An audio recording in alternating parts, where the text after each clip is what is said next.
मेरा नाम जय किशन है और स्वागत है आप सभी का एके एजुकेशनल सोसाइटी में। तो आज हम देखेंगे मेंसुरेशन का पहला अभ्यास। तो चलिए तो पहला क्वेश्चन देखते हैं। पहला क्वेश्चन देखने से पहले इंपॉर्टेंट फार्मूले हैं जो आपको समझ लेना चाहिए। देखिए, समलंबकार का क्षेत्रफल जो होता है 1/2 b1 plus b2 into height, यानी b1 b2 यहाँ पे समांतर भुजाएं हैं और h जो है हाइट है। ठीक है, तो आप इसी फार्मूले से सारे क्वेश्चन करेंगे। और ये देखिए, दो तरीके की मैंने फिगर बनाया हुआ है, एक ये और ये जो है एक समलंब चतुर्भुज है, या कह सकते हैं समलंबकार क्षेत्र है ये। और इसी का क्षेत्रफल आपको पूरे चैप्टर में यानी पूरे इस अभ्यास में निकालना। समलंबकार क्षेत्र की समांतर भुजाएं 3 सेंटीमीटर 4 सेंटीमीटर है, इनके बीच की दूरी 3 सेंटीमीटर है। तो समलंबकार क्षेत्र का क्षेत्रफल निकालिए। तो चलिए निकालते हैं। तो देख लेते हैं, पहले दिया क्या है, समांतर भुजाएं, यानी समांतर भुजाओं का अर्थ क्या हुआ, b1 का मान दे दिया 3 सेंटीमीटर और b2 का मान दे दिया 4 सेंटीमीटर, यानी ये जो समांतर भुजा हमें फार्मूले के अनुसार दे दिया है। और उनके बीच की दूरी यानी हाइट दे दिया है, यानी ऊंचाई आपको मिल गया कितना, 3 सेंटीमीटर। तो समलंबकार क्षेत्र का क्षेत्रफल निकालना है। तो आप फार्मूला क्या जानते हो, 1/2 यानी area is equal to 1/2 b1 plus b2 into height, यानी ऊंचाई। तो 1/2 b1 3 सेंटीमीटर, b2 कितना है आपका 4 सेंटीमीटर और हाइट कितना है आपका 3 सेंटीमीटर। तो इसको कर लीजिए, 1/2 4 3 7 हो जाएगा इंटू 3। अब इसका मल्टीप्लाई करेंगे तो ये कितना हो जाएगा 21/2। अब इसको सॉल्व कर लीजिए तो जो है आपका एरिया जो मिल जाएगा वो मिल जाएगा 10.5 सेंटीमीटर। तो ये हो गया आपका पहला क्वेश्चन। अब देखते हैं दूसरा क्वेश्चन। एक समलंबकार क्षेत्र का क्षेत्रफल 36 वर्ग सेंटीमीटर है। इसकी समांतर भुजाओं में से एक भुजा की लंबाई आपको 9 सेंटीमीटर दिया है और दूसरी भुजा आपको निकालना है। तो ठीक है, कोई दिक्कत नहीं है, आप निकालिए। यानी 3 सेंटीमीटर ऊंचाई का, तो h जो है आपका 3 सेंटीमीटर दे दिया है और क्षेत्रफल आपका 36 दे दिया है, 36 वर्ग सेमी, यानी वर्ग सेमी, या इसको आप सेंटीमीटर स्क्वायर भी लिख सकते हैं, आपके ऊपर डिपेंड करता है वो चीज़। और उसके बाद इसकी भुजा की लंबाई यानी b1 जो है आपका वो दे दिया 9 सेंटीमीटर और आपको b2 क्या करना है, b2 ही आपको निकालना है। तो चलिए सॉल्व करते हैं इसको भी। तो फार्मूला लिख लीजिए पहले, 1/2 आधार b1 प्लस b2 और इंटू हाइट। तो आधार एरिया जो है आपका क्या है, एरिया कितना है 36 इज इक्वल टू 1/2 b1 कितना है आपका 9 प्लस b2 आपको निकालना है और हाइट आपका कितना है 36, हाइट कितना है आपका 3, सॉरी हाइट कितना है आपका 3 है। तो अब इसको सॉल्व कर लीजिए, 36 हो गया यहाँ पे इज इक्वल टू, अब देखिए यहाँ 2 क्या है गुणे में है, सॉरी 2 यहाँ पे भाग में है, 2 यहाँ पे भाग में है, तो 2 यहाँ पे जो है भाग में है तो इधर आएगा तो गुणे में आ जाएगा, और 3 यहाँ पे गुणे में है तो इधर आएगा तो भाग में हो जाएगा। और बचा क्या क्या है 9 प्लस b2। ठीक है, इसको सॉल्व कर लीजिए, 36 दूना 72, 36 दूना 72/3 9 प्लस b2। और इसको सॉल्व करेंगे कितना हो जाएगा आपका, इसको सॉल्व कर लीजिए तो ये जो है आपका कट जाएगा तो कितना आ जाएगा 2 3 6 और ये आपका 12 चाहते हैं 12 24 आ जाएगा ना, 24 आ जाएगा। तो आप क्या करिए 24 is equal to 9 plus b2। तो b2 बराबर कितना हो जाएगा, देखिए ये प्लस में है तो इधर आएगा तो माइनस में हो जाएगा। तो 24 में से 9 गया तो कितना आ जाएगा आपका 12।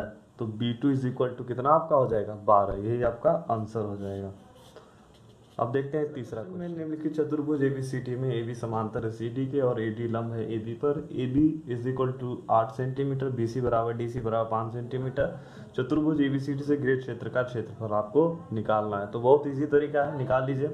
तो सबसे पहले देखिए इसमें कुछ इंपॉर्टेंट टॉपिक है या बातें आप कह सकते हैं, जो पॉइंट्स हैं वो ये हैं कि आपको ऊंचाई नहीं है इसमें दो समांतर भुजा, आपको 8 सेंटीमीटर 5 सेंटीमीटर पता है, बट आपको ऊंचाई नहीं पता है। तो सबसे पहले फार्मूले में आपको ऊंचाई की ज़रूरत होगी, तो हम क्या कर लेते हैं, ऊंचाई निकाल लेते हैं। तो ऊंचाई देखिए, मान लीजिए कि आपने क्या किया, एक लंब डाल दिया और इसे ओ लिख दिया और ये आपने एक लंब डाला है, ठीक है। तो ये जो कोण बनेगा वो समकोण बनेगा 90 अंश का। तो अब क्या कर सकते हैं आप, देखिए ये 5 सेंटीमीटर है, तो ये भी जो होगा आपका AO जो मैंने अभी बनाया है वो भी कितना हो जाएगा, 5 सेंटीमीटर। अब देखिए टोटल जो है 8 सेंटीमीटर और ये इतना 5 सेंटीमीटर, तो 8 में से अगर 5 घटाएंगे तो 3 बचेगा। तो जो बची हुई दूरी होगी वो OA OB की हो जाएगी, किसकी हो जाएगी, OB की हो जाएगी। तो देखिए ये 5 सेंटीमीटर, ये 3 सेंटीमीटर और हमको ऊंचाई चाहिए। तो ऊंचाई निकालने के लिए पाइथागोरस प्रमेय लग जाएगा, क्योंकि यहाँ 90 अंश का कोण है, समकोण है या समकोण त्रिभुज है, तो इसमें पाइथागोरस प्रमेय लग जाएगा। तो ये भुजा, ये हो गई आपकी आधार और ये कर्ण हो जाएगा।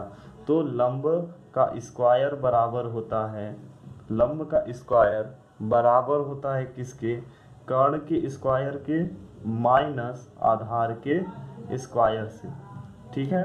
तो अब देखिए कर्ण कितना है आपका, 5 का स्क्वायर और आधार कितना है, 3 का स्क्वायर। तो अब ये 25 हो गया और ये 9 हो गया, इसको घटा लेंगे तो कितना हो जाएगा आपका, 16 हो जाएगा।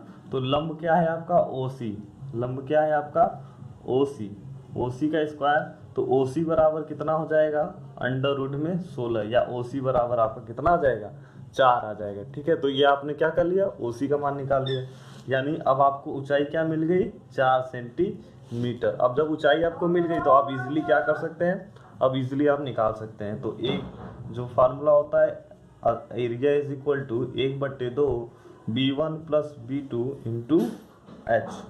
तो 1/2 B1 क्या है, 5 है, प्लस B2 कितना है आपका, B2 आपका 8 है, और हाइट कितना हो गया आपका, ये देखिए हाइट आपने अभी निकाला है तो वो कितना है आपका, 4 सेंटीमीटर। तो 1/2 इंटू ये हो गया 13 और ये कितना है आपका, ये हो गया आपका 4। अब इसको सॉल्व कर लीजिए, 13 13 दूना 26, 13 39, 13 चौका 52, यानी ये कितना हो जाएगा आपका 52/2।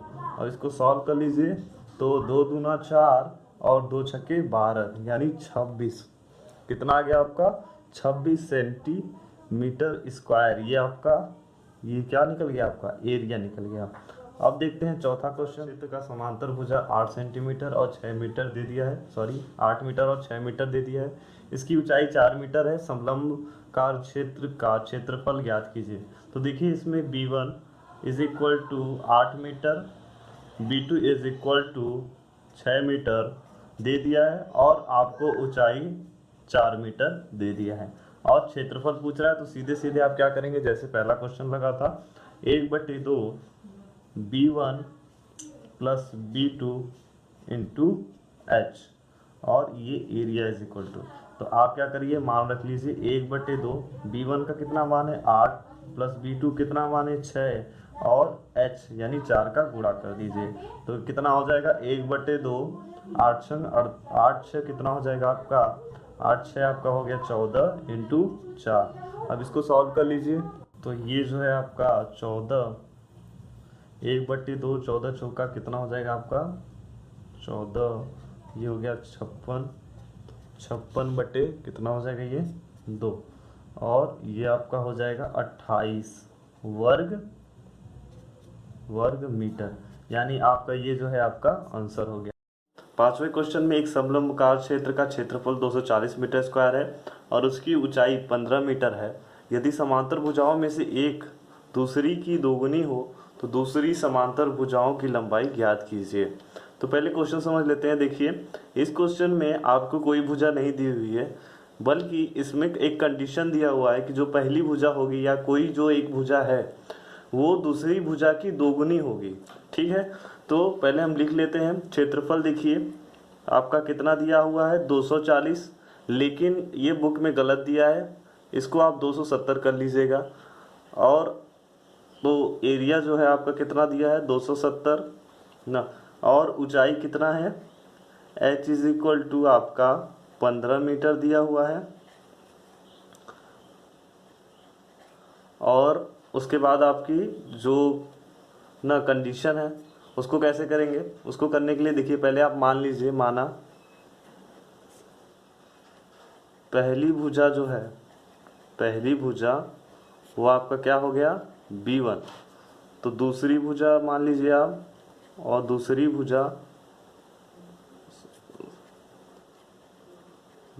भुजा आपका क्या हो गया, दूसरी भुजा बराबर आपका मान लिया हमने B2 है। तो प्रश्न के अनुसार या प्रश्नानुसार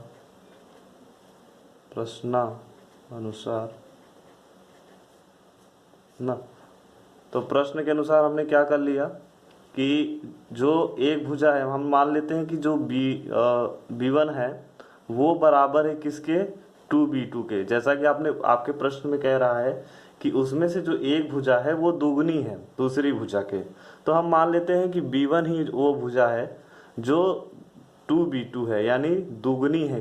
क्या है, दुगनी है, पहली भुजा से क्या है, ये दोगुनी है। तो ठीक है, अब इसी को लेकर के हम सॉल्व करेंगे। चलिए सॉल्व करते हैं। जो फार्मूला होता है पहले उसमें रख लेते हैं। एरिया इज इक्वल टू क्या होता है, 1/2 B1 plus B2 into height. तो एरिया आपका कितना है 270, ये 1/2। उसके बाद B1 बराबर आपने 2B2 लिया है, लिख लीजिए इसको, प्लस B2, ये देखिए B1 बराबर 2B2 आपने जो माना था, इंटू हाइट आपका कितना है 15 मीटर। अब इसको सॉल्व कर लीजिए। 270, ये देखिए यहाँ पे ये भाग में है तो इधर आएगा तो गुणे में हो जाएगा, और यहाँ गुणे में है तो इधर आएगा तो ये भाग में हो जाएगा। इज इक्वल टू ये हो जाएगा आपका 2B2 प्लस B2। ठीक है, अब इसको सॉल्व कर लीजिए आप। तो 270 में 2 का गुणा करेंगे तो आपका ये हो जाएगा 2 शून्य 0, 2 सत्ते 14, हासिल 1 आया, 2 दूनी 4 1 5, 540/15। अब इसको काटिए, 15 यहाँ 45 और उधर 9 बचा तो ये हो गया 90। तो 15 छक्का 90 is equal to 2B2 plus B2। तो ये हो गया आपका 36 हो जाएगा, ये 36 हो गया बराबर, देखिए 2B2 और यहाँ B2 दोनों मिलके क्या हो जाएंगे 3B2। तो B2 इज इक्वल टू क्या हो जाएगा, तो अब देखिए B2 इज इक्वल टू, देखिए क्या होगा, B2 इज इक्वल टू आपका हो जाएगा 36/3। तो B2 बराबर आपका कितना आ जाएगा, देखिए B2 इज इक्वल टू आपका हो जाएगा 12×3 36 यानी 12। आप इस तरह काट देंगे तो ये आपका B2 का मान निकल गया। अब देखिए B2 का मान जब आपको मिल गया है तो अब B1 का भी मिल जाएगा। अब आपको क्या करना होगा, बस simply B1 is equal to क्या है आपका 2B2। तो अब आप B1 is equal to 2, B2 की जगह क्या रख देंगे 12। तो B1 इज इक्वल टू आपको कितना मिल गया 24।